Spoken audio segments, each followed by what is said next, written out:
प्यारे छात्रों, आज हम लोग समुच्चय के अर्थात सेट के दूसरे लेक्चर को देखेंगे। पहले लेक्चर में देखे थे कि समुच्चय क्या है, समुच्चय की परिभाषा देखे थे, अवयव क्या है, अवयव की परिभाषा। आज हम लोग देखते हैं कि समुच्चय की निर्माण की विधियां, समुच्चय की निर्माण की विधियां। तो लास्ट लेक्चर में बताया गया था कि समुच्चय निर्माण की विधियां दो हैं, एक सूची विधि और दूसरा नियम। इसको इंग्लिश में हम लोग कहते हैं रूल्ड मेथड,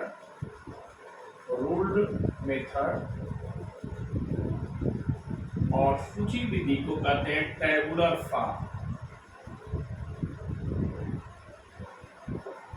सूची विधि और नियम। अब इसको देखते हैं हम लोग। पहले सूची विधि क्या है।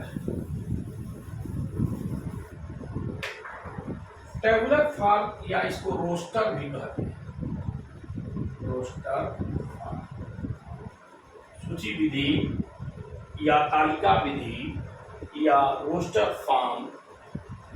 अब इसमें करते क्या है कि जितने अवयव हैं इस तरह की विधि में, सर्वप्रथम क्या करते हैं कि जितने अवयव हैं सभी अवयवों को एक कर्ली ब्रैकेट में रखते हैं। जैसे मान लो कि कक्षा 11वीं की कक्षा चल रही है किसी क्लासरूम में। अब उस क्लासरूम में 4-5 बातें हो सकती हैं। छात्र होंगे, शिक्षक होंगे, कुर्सियां होंगी, मेज होगा, डस्टर होगा, चार्ट होगा। तो सभी को बारी बारी से लिख लिया जाए। तो मान लीजिए चार्ट लिख लिया गया, डस्टर लिख लिया गया, मेज लिख लिया गया, कुर्सी लिख लिया गया, छात्र जो हैं बैठे हुए वो लिख लिए, जो अध्यापक पढ़ा रहे हैं वो उनको लिख लिया गया। तो जो समुच्चय, एक समुच्चय तैयार हो गया और जो जिस तरह से बनाया गया उसको रोस्टर फॉर्म या सूची विधि या तालिका विधि। एक और अन्य उदाहरण से देखते हैं। मान लीजिए कि 5 तक की गिनती लिखनी है, 1 2 3 4 5, लिख करके कर्ली ब्रैकेट बंद कर दिया गया। मान लीजिए कि स्वर वॉवेल का समुच्चय लिखना हो, ए ई आई ओ यू, लिख करके बंद कर दिया। मान लीजिए 1 से 10 के बीच में सभी सम संख्याओं के समुच्चय को लिखना हो तो लिख लिया, 2 4 6 8। तो इस विधि में करते क्या है कि जितने अवयव हैं सबको लिख लेते हैं और लिखने के बाद एक कर्ली ब्रैकेट में अर्थात मझोले कोष्ठक में बंद कर देते हैं। तो जो समुच्चय तैयार होता है, जिस तरह से तैयार होता है, उसी विधि को टेबुलर फॉर्म या सूची विधि कहते हैं। ठीक, अब आगे हम लोग देखेंगे कि नियम विधि क्या होता है, रूल्ड मेथड। इसके लिए कुछ सिंबल्स का प्रयोग करते हैं। जैसे ए सिंबल आएगा तो इस सिंबल का नाम होता है समुच्चय में, एक सिंबल 2 बिंदी लिख दिया गया है ना, इसको बोलते हैं सच दैट, सच दैट।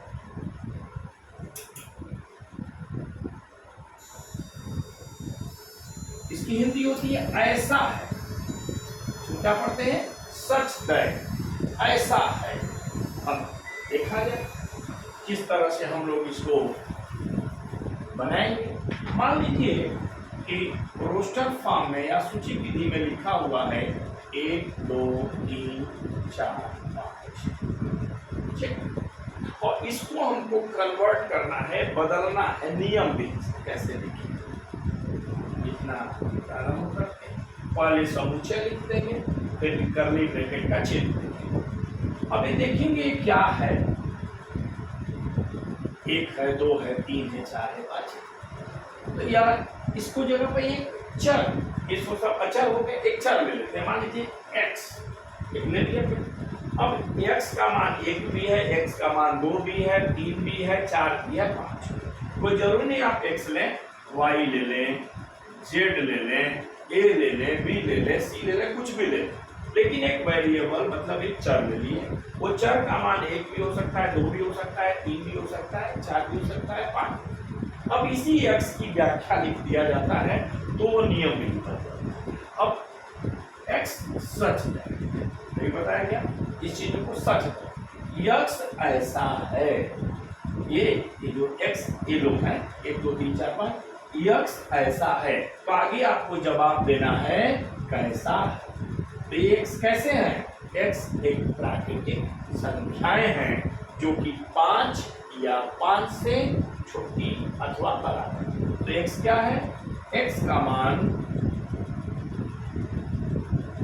या तो 5 के इक्वल है या तो 5 से छोटा है। देख लीजिए x का मान 1 2 3 4 5। अब ये सब क्या है? साथ में ये भी लिखना होगा x कहाँ का अवयव है? प्राकृतिक संख्या। अब लिखोगे x का मान 5 या 5 से छोटा, और साथ में यह लिखना होगा कि x कहाँ के लोग हैं? प्राकृतिक संख्या। एक और उदाहरण से देखते हैं, जिसे x है b, a e i o u। अब इसको बनाएंगे, x सच है, x ऐसा है, कैसा है कि x वॉवेल्स है, स्वर है, x belongs to p, p मतलब वॉवेल। फिर से दोहरा देते हैं, सूची विधि में करते क्या है कि जितने अवयव हैं उनको लिख करके कर्ली ब्रैकेट में बंद कर। सूची विधि का नाम है टेबुलर फॉर्म, रोस्टर फॉर्म। नियम विधि में करते क्या है कि जो सूची विधि में लिखा होता है उसको पहले देखते हैं कि क्या ये कह रहा है, और उसको इस तरह के फॉर्म में लिखते हैं, x या y यहाँ लिख देंगे, और ये बताएंगे कि ये x क्या है। x सच है, ये क्या है? ये सभी प्राकृतिक संख्याएं हैं, साथ में 5 या 5 से छोटे हैं। जैसे एक उदाहरण लिया, ये क्या है? वॉवेल्स हैं, x बिलोंग्स टू वॉवेल। एक और उदाहरण लेते हैं,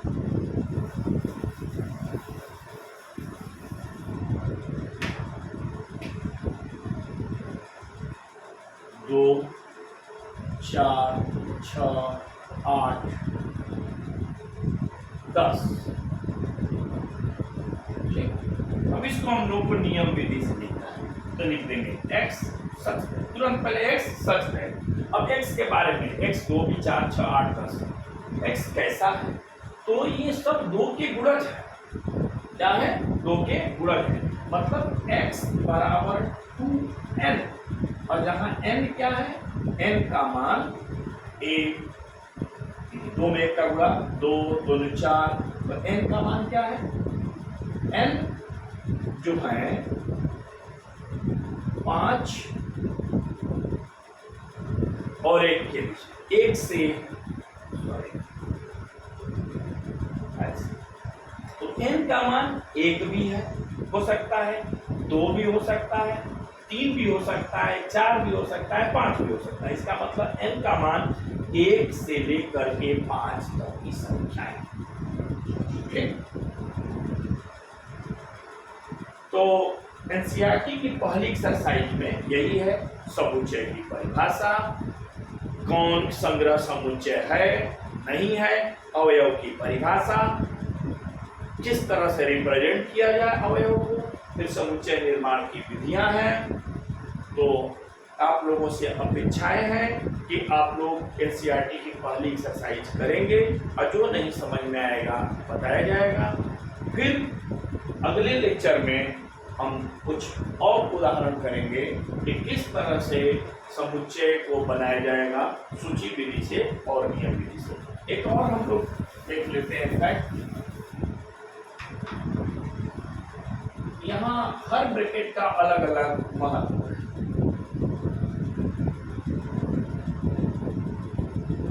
इसका नाम, इसका नाम, इसका नाम, सबका अलग अलग। इससे किसी चीज को दिखाते हैं तो कहलाता है सेट, समुच्चय। अगर कर्ली ब्रैकेट से हम किसी चीज को दिखाते हैं तो समुच्चय, जैसे 1 2 3, तो मात्र इसमें 3 एलिमेंट, 1 2 3 गिनती के। अब इसका नाम है ओपन इंटरवल, और इसका नाम है क्लोज ओपन इंटरवल, और इसका नाम है क्लोज इंटरवल।